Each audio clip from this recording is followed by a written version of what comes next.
వాగ్దానం చేశాడు అనట్లేదు ఆయన. ఇది తిరిగి లేచిన తరువాత మత్తయి సువార్త 24:36 నువ్వు చెప్పే మాటను బట్టి అయితే కుమారుడైన ఎరుగునంటే అప్పటికి తిరిగి లేవలేదు కాబట్టి తెలియదని చెప్పి ఒప్పించేశావు. వెరీ గుడ్, బాగుంది.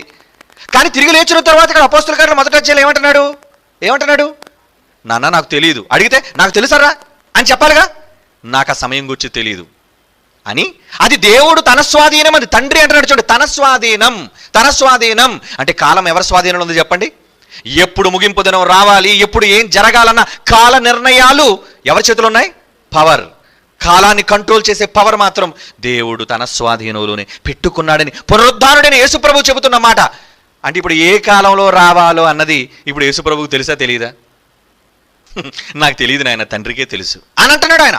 కాలాల గురించి నాకు చెప్పలేదు. మరి ఎలా చెప్పేశావు నువ్వు? ఆయనకు అర్థమైపోయిందని.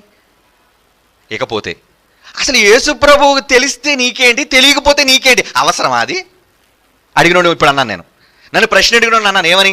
అసలు ముగింపు దినం ఎప్పుడు వస్తుందో యేసుకు తెలుసు. నీకు దానివల్ల కలిసి వచ్చేది ఏంటి చెప్పు? యేసుప్రభువుకు తెలియదు, దానివల్ల నష్టపోయేది ఏముంది? నీ ఆత్మలా రక్షింపబడాలో లేదో ముందు ఆలోచించు. నువ్వు సువార్త ఎలా ప్రకటించాలో లేదో ఆలోచించు. కానీ యేసుప్రభువుకు తెలుసా తెలీదా? నీకెందుకు ఆ గొడవ? అనవసరమైన వ్యర్థమైన ఆలోచనల జోలికి వెళ్ళకూడదు. పనికిరాని ప్రశ్నలు అడగకూడదు. బైబిల్లో చెప్పని వాటిని గురించి డిస్కస్ చేయకూడదు. అది తెలుసుకోవాలి. దేవుడు చెప్పని వాటిని గురించి మాట్లాడకూడదు. ఏంటి, ఒక మంచి ప్రసంగాన్ని చేశాను, చాలా మంది ముళ్ళు కోసం కంగారు పడిపోతారు. ఏంటి ఆ ముళ్ళు? పౌలు గారిలో ముళ్ళు ముళ్ళు ముళ్ళు ముళ్ళు మాటి గుచ్చేస్తున్నారు.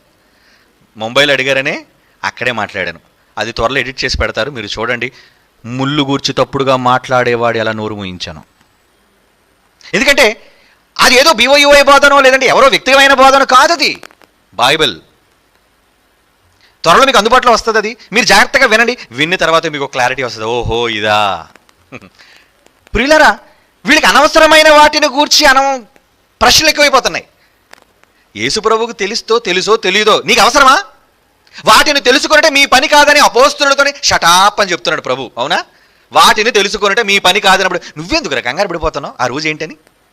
ఆ రోజు యేసుప్రభువుకు తెలుసా తెలీదా? దేవుడు చెప్పాడా లేదా? వాళ్ళిద్దరి మధ్యన ఏవో ఉన్నాయి.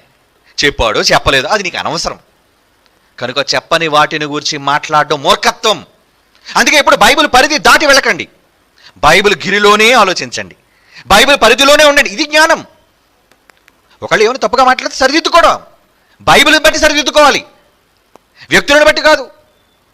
కనుక ప్రియులారా, ఈ ఉదాహరణ నేను ఎందుకు చెప్పానంటే బైబిల్లో రాయబడిన సందర్భాలన్నింటినీ విడిచి వెళ్ళకూడదు. అందుకని క్రీస్తు బోధన విడిచి ముందునకు సాగు ప్రతివాడు ఏమన్నాడు? కుమారుణ్ణి తండ్రిని అంగీకరింపనివాడు అని చెప్పాడు. కనుక మీరు నిజంగా బైబిల్ అంగీకరించాలనుకున్నారా? అవసరమైన దాని గురించి ఆలోచించండి.